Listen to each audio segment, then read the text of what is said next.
Hello. भक्ति आंदोलन से संबंधित मैं कुछ क्वेश्चन लेके आई हूँ जो बहुत इम्पोर्टेंट है। Question number 1। भक्ति शब्द की उत्पत्ति किस धातु से हुई है? भक्ति शब्द की उत्पत्ति भस धातु से हुई है। नेक्स्ट है, भक्ति का सर्वप्रथम उल्लेख किस ग्रंथ में मिलता है? भक्ति का सर्वप्रथम उल्लेख श्वेता श्वेतर उपनिषद में मिलता है। नेक्स्ट है, भक्ति को दक्षिण के उत्तर में कौन लाया था? भक्ति को दक्षिण से उत्तर में रामानंद लाया था। नेक्स्ट है, भक्ति किन दो धाराओं से प्रवाहित हुई है? भक्ति निर्गुण धारा और सगुण धारा से प्रवाहित हुई है। शाक्त धर्म की दो श्रेणियां कौन कौन सी हैं? शाक्त धर्म की दो श्रेणियां हैं, दक्षिण मार्गी और वाम मार्गी। नेक्स्ट है, वाम मार्गी शाक्तों के प्रति वीरति और अनास्था किसने प्रकट की है? वाम मार्ग शाक्तों के प्रति वीरति और अनास्था महात्मा कबीर ने प्रकट की है। नेक्स्ट है, हिंदू धर्म को सुव्यवस्थित करने के लिए शंकराचार्य ने किस संप्रदाय की स्थापना की है? इसमें स्मार्त संप्रदाय की। नेक्स्ट है, निर्गुण एवं सगुण दोनों प्रकार की भक्ति का मुख्य लक्ष्य क्या था? निर्गुण एवं सगुण दोनों प्रकार की भक्ति का मुख्य लक्ष्य भगवत विषय रति एवं अनन्यता का था। हिंदी में भक्ति साहित्य की परंपरा किसकी रचनाओं में मिलती है? हिंदी में भक्ति साहित्य की परंपरा संत नामदेव की रचनाओं में मिलती है। नेक्स्ट है, किस आलोचक के अनुसार भक्ति आंदोलन भारतीय चिंतन धारा का स्वाभाविक विकास है? आचार्य हजारी प्रसाद द्विवेदी का। रामानुज के गुरु कौन थे? रामानुज के गुरु कांचीपुरम थे। नेक्स्ट है, प्राचीन वैष्णव कहाँ हुए थे? प्राचीन वैष्णव आलवार दक्षिण में हुए थे। नेक्स्ट है, प्रसिद्ध आलवार कौन थे? प्रसिद्ध आलवार थे नम व शठयोग शूद्र थे। भक्ति क्या है? भक्ति ज्ञान की अनुभूति की भक्ति है। भक्ति क्या है? ज्ञान की अनुभूति ही भक्ति है। नेक्स्ट है, क्वेश्चन नंबर 15। स्मार्त संप्रदाय में किस प्रकार की स्थापना की गई है? स्मार्त संप्रदाय में पंचदेव उपासना की गई है। नेक्स्ट है, निर्गुण भक्ति का आदि स्रोत किस ग्रंथ में मिलता है? निर्गुण भक्ति का आदि स्रोत श्वेता श्वेतर उपनिषद में मिलता है। अनुभव अवसान तवाद ब्रह्म ज्ञान किसकी पंक्तियां हैं? आचार्य शंकर की। नेक्स्ट है, सच्ची भक्ति का संबंध किससे है? सच्ची भक्ति का संबंध हृदय से है। नेक्स्ट है, विशिष्ट ब्रह्मा की स्थापना किसने की थी? विशिष्ट ब्रह्मा की स्थापना रामानुजाचार्य ने की थी। भक्ति आंदोलन का सूत्रपात उत्तर भारत में न होकर दक्षिण भारत में हुआ, इसका प्रमुख कारण क्या था? इसका प्रमुख कारण था दक्षिण भारत निरापद था, किंतु सामाजिक भेदभाव ने हित चिंतकों को चिंतित कर दिया था। नेक्स्ट है, शरीर भाष्य के रचनाकार कौन हैं?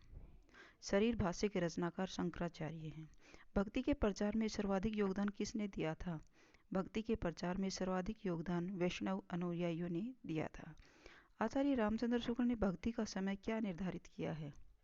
आचार्य रामचंद्र शुक्ल ने भक्ति का समय सन 1350 से 1700 ईस्वी तक का निर्धारित किया है। Next question 24। सामान्यतः भक्ति काल का समय क्या माना जाता है? सामान्यतः भक्ति काल का समय 14वीं सदी के मध्य से 17वीं सदी के मध्य तक माना जाता है। नेक्स्ट, भक्ति शब्द की उत्पत्ति भस धातु से किसने मानी है?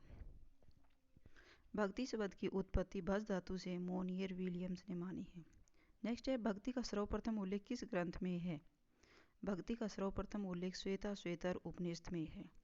नेक्स्ट है, भक्ति आंदोलन को इस्लामी आक्रमण से पराजित हिंदू की असहाय एवं निराशा मन स्थिति से किसने जोड़ा है? आचार्य रामचंद्र शुक्ल ने जोड़ा है। भक्ति को धर्म का रसात्मक रूप किसने कहा? आचार्य रामचंद्र शुक्ल ने। झिलमिल झगड़ा झूलते बाकी रही न काहू, गोरख अटके कालपुर कौन कहावे शाहू। ये पंक्तियां किसकी थी? ये पंक्तियां कबीर की हैं। नेक्स्ट है, बहुत दिवस ते हिंद्या सुनी समाधि लगाई, करहा पड़िया गढ़ में दूरी परा पछताई। ये पंक्तियां किसकी हैं? ये पंक्तियां कबीर की हैं। नेक्स्ट है, कृष्ण भक्ति शाखा केवल प्रेम स्वरूप ही लेकर नई उमंग में फैली थी। ये कथन किसका है? यह कथन आचार्य रामचंद्र शुक्ल का है। नेक्स्ट है भक्ति की निष्पत्ति श्रद्धा और प्रेम के योग से होती है, यह आचार्य रामचंद्र शुक्ल ने कहा था। लेकिन जोर देकर कहना चाहता हूँ, नेक्स्ट है, लेकिन जोर देकर कहना चाहता हूँ कि अगर इस्लाम आया होता तो भी साहित्य का बाहर आना वैसा ही होता जैसा आज है। यह कथन हजारी प्रसाद द्विवेदी का था।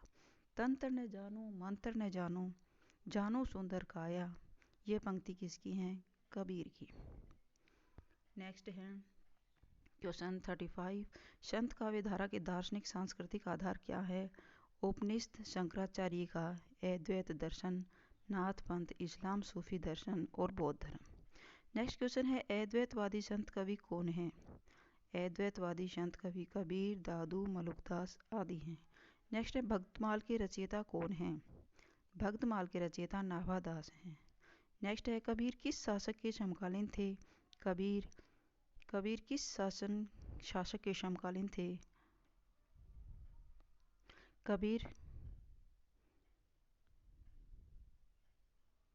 कबीर का जन्म कहाँ हुआ था? कबीर का जन्म काशी में हुआ था। नेक्स्ट है कबीर को वाणी का डिक्टेटर किसने कहा? कबीर को वाणी का डिक्टेटर हजारी प्रसाद द्विवेदी ने कहा था। नेक्स्ट है कबीर की वाणी का संग्रह क्या कहलाता है? कबीर की वाणी का संग्रह बीजक कहलाता है। कबीर का निधन कब और कहाँ हुआ था? कबीर का निधन सन 1518 में मगहर में हुआ था। कबीर के माता पिता का क्या नाम था? नेमा और नेहरू। नेक्स्ट है कबीर की पत्नी का क्या नाम था? लोई। कबीर के पुत्र पुत्री का क्या नाम था? कमाल और कमाली। नेक्स्ट है ऐसी मेरी जाति विख्यात चमार, ये पंक्तियाँ किसकी थी? ये पंक्तियाँ रैदास की हैं। पावर जंगम कीट पतंग नापुरी रहियो हरिराई, ये पंक्तियाँ किसकी थी? रैदास की थी। गुरु ग्रंथ साहिब में रैदास की कितने पद हैं? गुरु ग्रंथ साहिब में रैदास की 40 पद हैं। कबीर की वाणियों का सबसे पुराना नमूना किस ग्रंथ में मिलता है? कबीर की वाणियों का सबसे पुराना नमूना गुरु ग्रंथ साहिब में मिलता है। नेक्स्ट है अब कैसे छूटे राम नाम रट लागी, प्रभु जी तुम चंदन हम पानी, जाकी अंग अंग वास समानी, ये पंक्तियाँ किसकी हैं? रैदास की है। नेक्स्ट एंड लास्ट क्वेश्चन है श्री संप्रदाय के प्रथम आचार्य कौन थे? श्री संप्रदाय के प्रथम आचार्य श्री रंगनाथ मुनि थे। अगर आपको मेरी वीडियो अच्छी लगी हो तो लाइक एंड शेयर कीजिए और सब्सक्राइब करना न भूलें। Thank you.